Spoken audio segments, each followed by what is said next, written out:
Earlier today, I saw a clip of a woman in Florida demonstrating to everybody what courage looks like in the United States of America in 2025. That you cut Medicaid so I couldn't get Obamacare. You're an asshole. You don't care about working people. I'm not talking to you. You don't care about working people. You should be ashamed to show your face around We got here. a million jobs.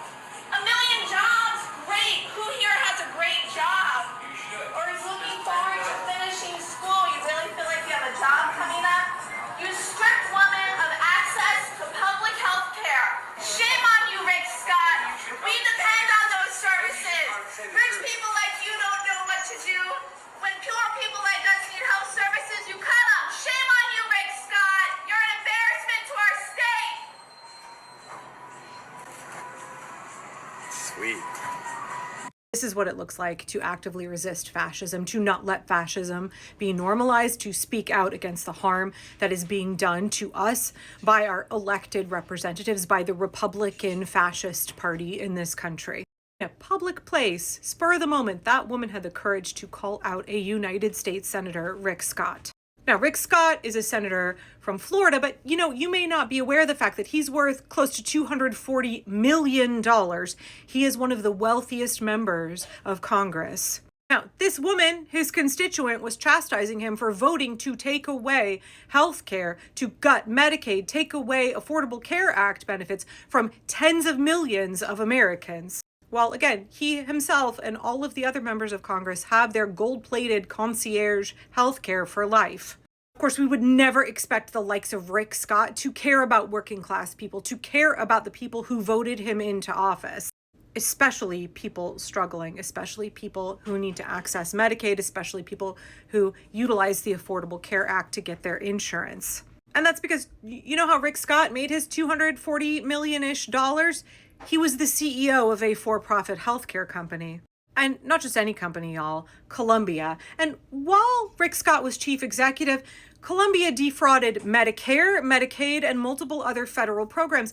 In fact, the Department of Justice won 14 felony convictions against the company and fined them $1.7 billion. At the time, it was the largest healthcare fraud settlement in U.S. history. And Floridians, y'all went on to vote for that man, thinking that he cared about you. He cared about you having access to health care.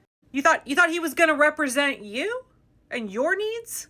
I mean, after he skated right on out of there with his big fat, CEO bonus, he became a venture capitalist. But sure, he cares about the working class. He cares about Floridians. Sure.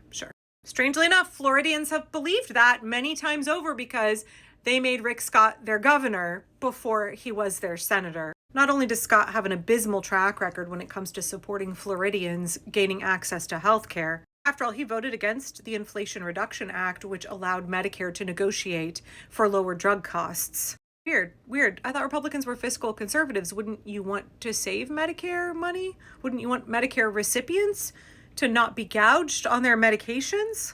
As governor of Florida, he wanted Medicaid recipients to undergo drug testing.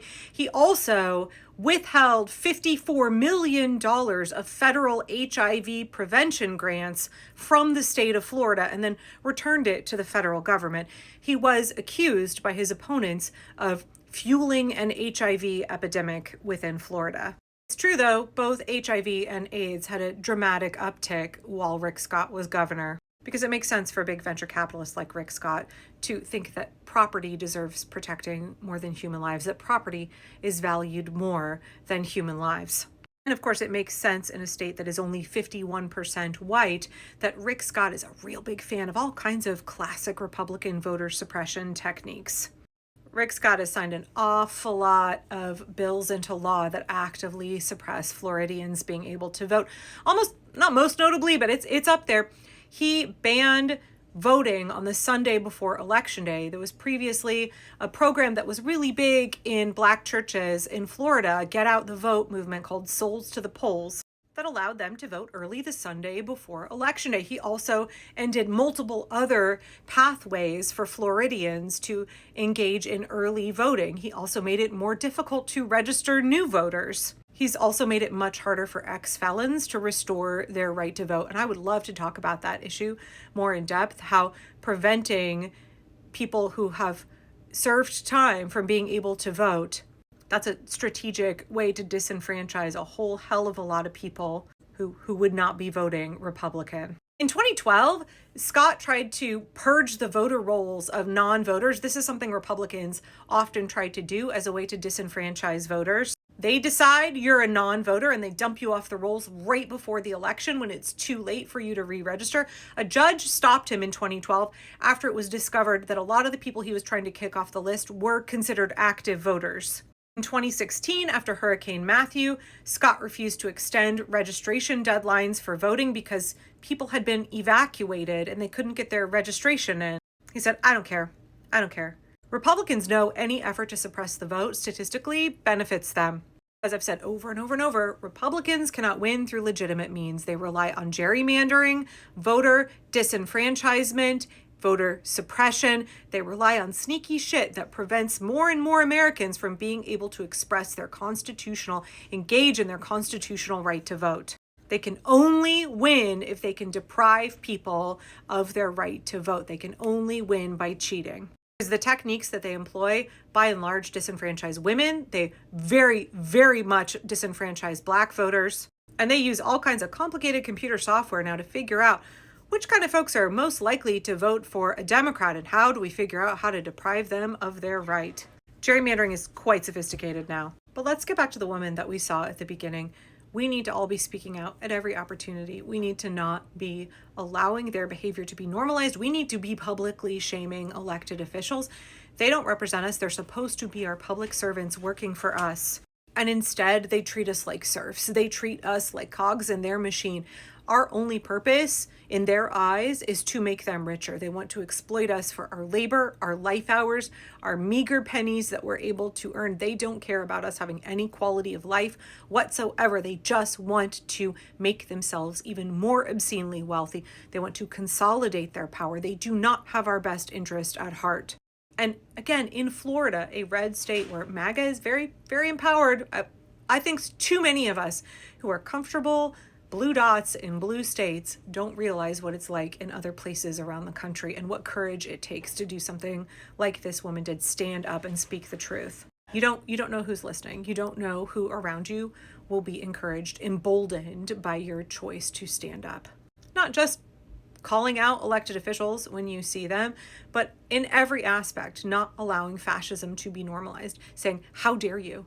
How dare you? This is not okay. This is not normal. It should not be this way. I will not tolerate this. These are these small moments of courage, these little acts of resistance that really matter. We have to push back everywhere, all the time. It's not going to make the headline news, but it is going to be something that other people around you will see. Other people around you will find their courage because you found yours. There is no act of resistance that is too insignificant. There is no way that you are going to stand up against fascism and have it not matter. It doesn't matter how small the act is, it's important to engage in.